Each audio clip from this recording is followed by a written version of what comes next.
All right, good news. I got Kyle Tuttle here. I see him on my screen. Hopefully I can talk to him. Kyle, you there? I'm here. Fantastic. Hey, glad to hear you. Heard you had a late flight last night. Sure. I did a super early flight this morning. I guess you could call it late night. You could call it early morning, whichever one you want. Red eye or whatever, so you're tired. Yeah. All right, Yeah. well, welcome to the Wizard. Thanks so much for getting on the air with us.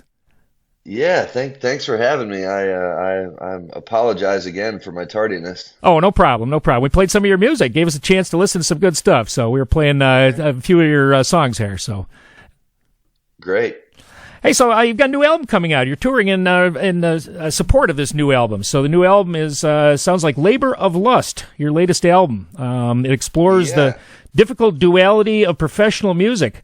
How's your perspective on that fine line between a labor of love and a labor of lust changed since the record's release? Oh, that's a good question. It's they're all the same. I love it. I lust it. It kicks my ass, kicks my butt. It's I don't know, man. It's always every day is a new day. It's an ongoing challenge and an ongoing reward all the time to have a career in music. That's fantastic. To have a career in music. Yeah. I mean, it's nice that you can actually live your love and basically make a living at it. Yeah, make something like a living at it, and it's one of those funny things, man. It's an odd choice to choose to put your ability to buy groceries and pay your mortgage and rent and all that stuff on doing the thing that you love the most. It's I don't know. It might not be that smart of a choice, but it's okay. Well, it depends if you're popular, I guess. If you can make a living at it and if you can pay those bills, then obviously it's a good choice for you. And so there's a lot of artists out there that can make it. So I think it's hard when you have that dream and you want to live that dream and you can't. And I think that's more frustrating thing for some artists. Right. Yeah. I understand that. So you've been described as a jamgrass stoner banjo player who blends traditional bluegrass with electric funk jams. How do you approach your Deering banjo differently when you're playing with an electric bombast versus a traditional acoustic set? I actually don't play a Deering banjo. I play an old Ode. That's my main instrument. I've got the electric one. I've got is made by a guy named Ian Davidson. And they're very different roles, man. I mean, what's cool about the banjo in an acoustic setting, in a traditional bluegrass acoustic setting, the banjo is kind of the role that sets the tempo, sets the time feel, because you're the one that's sort of playing the most notes of everyone. So it's kind of like the subdivision of the feel, Yeah. So you're sort of responsible for that. And then when you play with like a jam band, like with drums, like a more electric setting, the drummer is the guy that's kind of more responsible for that role. So it really frees up the banjo player to sort of play in a different way, if that makes any sense. Yeah, no, totally. And I like both. I really enjoy being able to have a mix of both in my life. I don't want to be stuck in one of those positions. So I'm a pretty lucky dude to get to sort of straddle those two worlds with my one instrument. Yeah, absolutely. Oh, that's fantastic.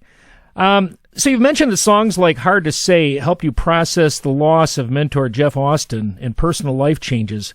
Is performing these deeply personal tracks live a different emotional experience than recording? Yeah, I think it is a different emotional experience than recording, because there's a lot of the emotional experience of recording is maybe a little more like planning or something, because you sort of have multiple opportunities to make the recording, to play the song, and sort of build it into what you want it to be. Yeah. What you want to show the world or not show the world with a piece of music, and then being live is a little bit more just like, you get one chance to sort of play it down from the top to bottom, unless of course you mess it up so bad that you have to stop and start again. But that's you're always trying to avoid a situation like that. Yeah, but you get one chance to sort of play it and just sort of the for lack of a better word, product or piece of music is already sort of distilled down to what you want it to be, and at that point you're just trying to deliver it with some version of emotion that tracks, that makes people feel something. I think we can all feel, we say, I like this style of music, I like that style of music, I don't like these other things in music, but I think what most people really like is when music makes them feel something.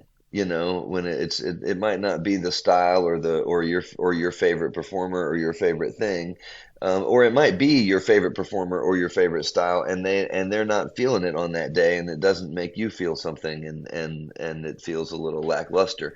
So I think for me the live thing is more about just trying to reach people, reach people where they are today, where they're at, where their heart is, and sort of make some type of human connection through sounds. I think that's the goal of the live performance of a piece of work for me. Yeah, absolutely. No, it's live for me is a magical event, and we were I was at an event on Friday night, and I went out and saw a couple of bands, and I was remarking a friend of mine that the bands were, we were at Thalia Hall, wonderful venue, yeah. And the tickets for the event were like $30, and reasonably priced event. And when you look at tickets nowadays for some events and some of these artists out there, you're paying $200, $300, $400, $500 or more for tickets. And to me, I had every bit as fun at that show for a few dollars versus having to spend hundreds and hundreds of dollars to see some huge extravaganza. And so I think that being able to connect with that live performer and have that sense of being with that artist is really special. And it's fantastic to be able to enjoy it on so many levels, and to not have to go to a huge venue and see that multi-million-dollar rock show. You can get just as much fun and have just as much fun coming to a place like Martyrs and seeing an electric show like yours. Absolutely, yeah. And I mean, depending on what you're looking for, like you said, that human connection is a lot easier to build in a 300-person rock club than it is in a 7,000-person arena. Not that those performers can't do it. I mean, that's the beautiful thing about the people that sell those kind of tickets, is they've reached the ability to sort of to reach people on a grand scale, but I do it in the rock club. Yeah. No, and it's magic when it happens. So that event on Friday night, that crowd was incredibly responsive, and the artist, you could feel it. The artist could feel the energy from the crowd. And so I imagine you have that same type of vibe where you can feel if the crowd is into it, and you are riding that energy wave, I would assume. Yeah, absolutely. And if you don't feel that the crowd's into it, that's no excuse. I mean, you still gotta pony up and deliver a show, right? But when you're in one of these spaces, like you said, the word magic. I mean, when the magic starts to happen, there's no mistaking that. Oh yeah. So that's pretty great. Absolutely, yeah. So now your April 2nd show at Martyrs is reportedly going to feature a triple header. Your band, Bronwyn, Keith Hines, and a super jam finale. How do you prepare for that kind of spontaneous collaborative energy? Well, Bronwyn Keith Hines is a fiddle player, and she and I have traveled together for couple of years in the band working for Molly Tuttle, a band called Molly Tuttle and Golden Highway. Yeah. And so we've performed a whole lot together. And so I know her songs and she knows my songs, but more importantly than knowing each other's songs is just like having a feel for what that artist does and what her strengths are, and both of our bands, we both got really good bands with a lot of really talented members. And I've actually got Dominic Leslie is going to be playing mandolin in my band, and he was also in Golden Highway. So for the Super Jam element of those shows, we will have 3/5 of what was the Golden Highway Band Oh, nice. present. So the three of us, like I said, we have traveled a lot together, made a lot of music together, know how to know how to lean on each other's strengths and build each other up on stage in a way that I think will lead for some um, pretty good on the spot collaborative stuff. I try not to, the collaborative stuff especially, I try not to put too much planning into that kind of thing because you want to leave space for the magic to happen. Right. It's completely possible to plan the magic right out of an event if you think too hard Yeah. about it. Yeah. And that's the beauty of Bronwyn's talents. And I would like to thank mine as well. Is that we can throw our bands together and sort of keep everybody on their toes and end up coming up with something that's really fun and feels a little bit special. Yeah, very cool. Very cool. So Chicago has a storied history for both blues and jam bands. Does the city's musical heritage influence the set list or energy you bring to the stage here compared to a show in Nashville? Yeah, I think that I'm always, man, I'm a nerd for playing a different set, as much of a different set every night as I can, and letting the location that you're in influence the things that you're going to play for sure. So I'm not really sure. I haven't like worked up a set for Chicago yet, but theoretically the intention is there, yes. Okay. For some of that history to affect something that we end up putting on the list or whatever. So we'll see what Yeah. happens. Yeah, very cool. Bob Dylan came through town recently, and he kind of customized his set list for all the different cities that he traveled to and had special songs just for Chicago, just to reflect that. Totally. So fascinating. Totally. Yeah, I Um, mean, big history in that, big music history in that town for sure. Yeah, yeah. So you're returning in June to play bluegrass takes on the Grateful Dead's favorites with Keller Williams. What is it about the Dead's catalog that lends itself so well to your specific style of bluegrass banjo? Um, Well, I just love that music, man. I don't know if it's the Dead's catalog that lends itself well to my style, or if it's my style that lends itself well to the Dead's catalog. It Yeah, could be a little bit of both, man. I've always been a big fan of that music, and there's obviously a strong history of, like, because of Old and in the Way, the band that Jerry played banjo in right. with David Grisman and Peter Rowan. And Vassar Clements and John Kahn. There's a long history of people playing acoustic versions of the Grateful Dead music and the intertwining of that stuff. Because the Dead really are are a folk band. I mean, they are the American, in my opinion, and they're obviously, these are all opinions, but in my opinion, the Grateful Dead is the American rock band. They're quintessential. Yeah, They're the quintessential American rock and roll band. They grabbed from the jug band history. They grabbed from the bluegrass history. They grabbed from the folk tradition. yeah, All these songs made it into the into the Grateful Dead catalog, and sort of became part of a larger canon that a lot of people recognize as Grateful Dead music, whereas to these guys, to Jerry, man, they were just, a lot of what they were doing, not the original stuff, but the covers. They were just playing old blues songs yeah, and playing traditional American music, yeah. for the most part. And so I think that's really cool, and I really think that because I'm a traditional American music player, largely coming out of the bluegrass scene, I can recognize the elements of that became the sort of rock and roll part became disguised as the rock show with the Grateful Dead. But I see it for more than that, and I think that's an incredibly valuable thing that music has to offer to folk musicians, to people that play the traditional bluegrass instruments in America and are inspired by that stuff. So to me, it's really just one element of the much larger mixing pot that is all of the musics that I love. Yeah, very cool. Well, very cool. So you started as a teenage punk rocker and a metalhead before the banjo lit a fire under you at the age of 17. Do you still feel that DIY punk ethos influenced your never surrender attitude towards the big machine of the music industry? Yeah, oh, absolutely. I mean, I think if I didn't have some of that, DIY bootstrap lift up mentality, I probably wouldn't be able to still be trying to do this. Yeah. I mean, the industry is a big, hairy, ugly, unfriendly thing that's full of Oh, yeah. people that don't make music but want to make money on people that do make music. Yes. And that's I don't really need to say anything more ugly about it than that.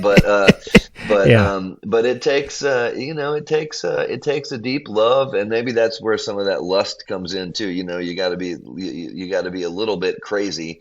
A little bit crazy over something to try to even go for it.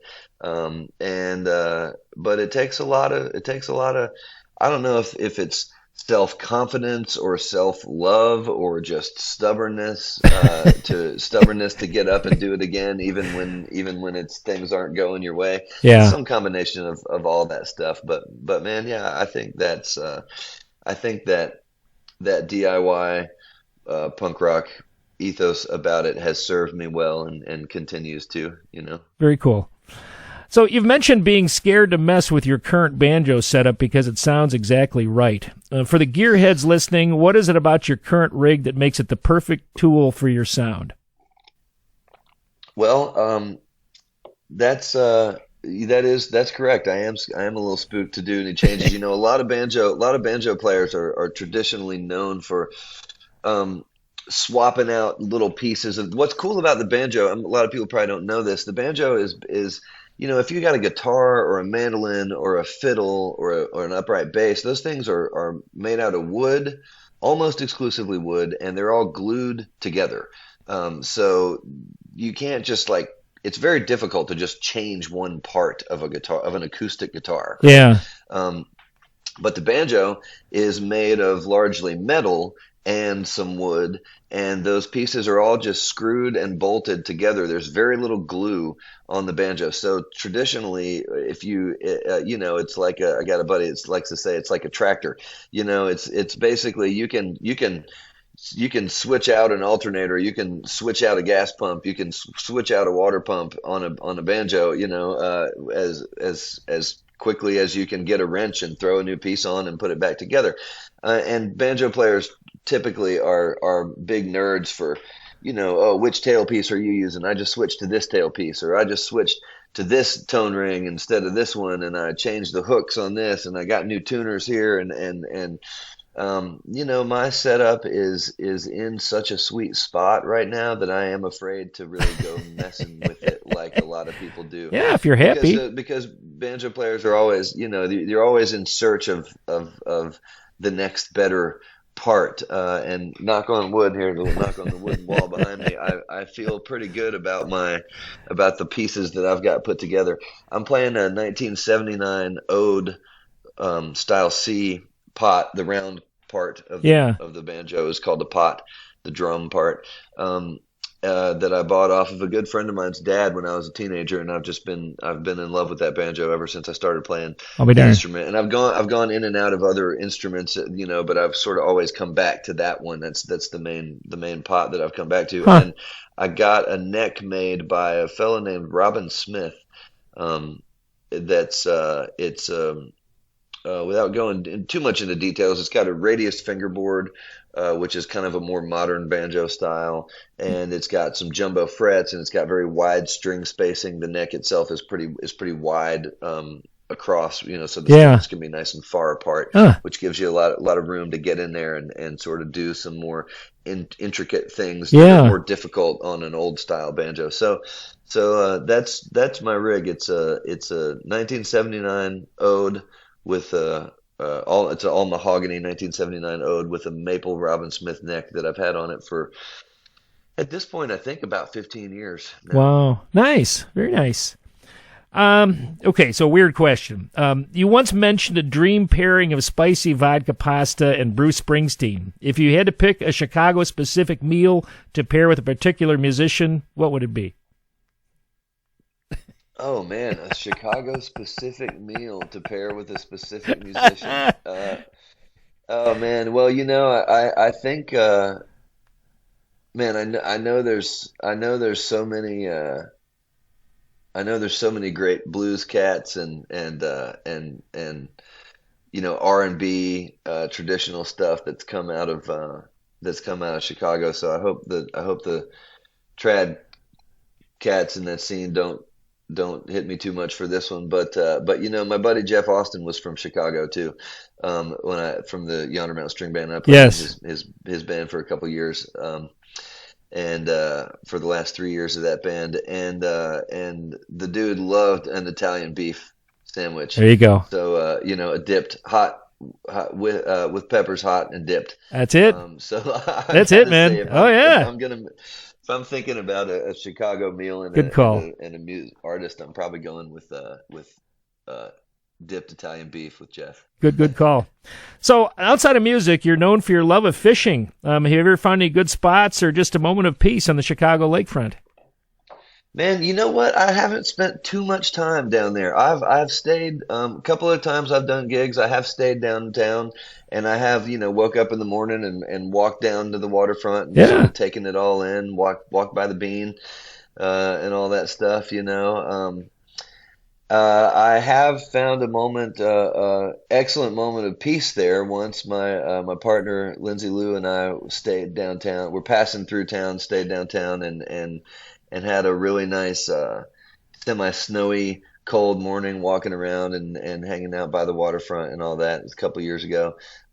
But I have never thrown a line into that body of water. All right. I see folks down there doing it sometimes. There's a challenge.